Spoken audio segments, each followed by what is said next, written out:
இன்று ஒரு குட்டி கதையும் இறைவார்த்தையும். தேவையானது ஒன்றே. தேவையானது ஒன்றே.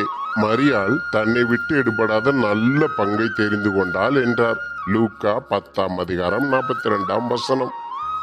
ஒரு தகப்பன் அமெரிக்க தேசத்தில் வேலை பார்த்தார். அவருடைய குடும்பமோ தமிழ்நாட்டில் இருந்தது. விடுமுறை கொன வீட்டிற்கு வந்த அத்தகப்பனார் தன் ஒரே மகனுக்கென அநேக பொருட்களை வாங்கி வந்திருந்தார். தன் மகனிடம் ஒவ்வொன்றாய் எடுத்து கொடுத்து அதையெல்லாம் தான் எவ்வளவு பிரயாசப்பட்டு உனக்காக வாங்கினேன் என்றெல்லாம் கூறினார். மகனோ பொருட்களின் மீது ஆர்வம் காட்டவில்லை. தன் தகப்பனின் முகத்தையே சோகத்தோடு பார்த்து கொண்டிருந்தான். மகனை தழுவி விசாரித்தார். அப்பா, இந்த பொருட்கள் எல்லாம் எனக்கு வேண்டாம். நீங்கள் தான் எனக்கு வேண்டும். நீங்கள் அன்போடு இதை வாங்கி வந்தது உண்மைதான். ஆனால் நான் அவைகளுக்காக இயங்கவில்லை. நீங்கள் என்னோடு கூடவே இருக்கணும்.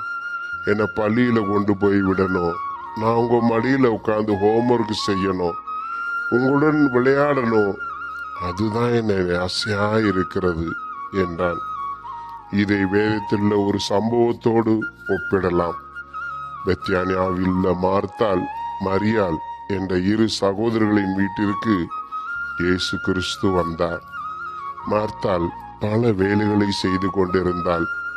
மரியாள் இயேசுவின் பாதத்தில் அமர்ந்து அவர் வார்த்தையை கேட்பதும் அவரோடு பேசுவதும் மரியாளின் விருப்பமாய் இருந்தது.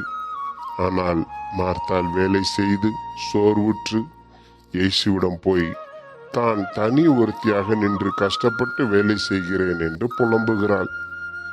நீ பல காரியங்களை குறித்து கலங்குகிறாய், கவலைப்படுகிறாய். தேவையானது ஒன்றுதான். அதை மரியாள் தெரிந்து கொண்டாள் என்றார் இயேசு.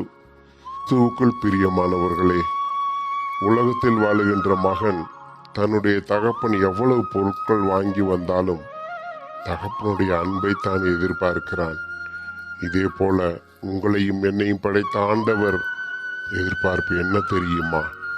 அவர் சமூகத்தில் காத்திருக்க வேண்டும்.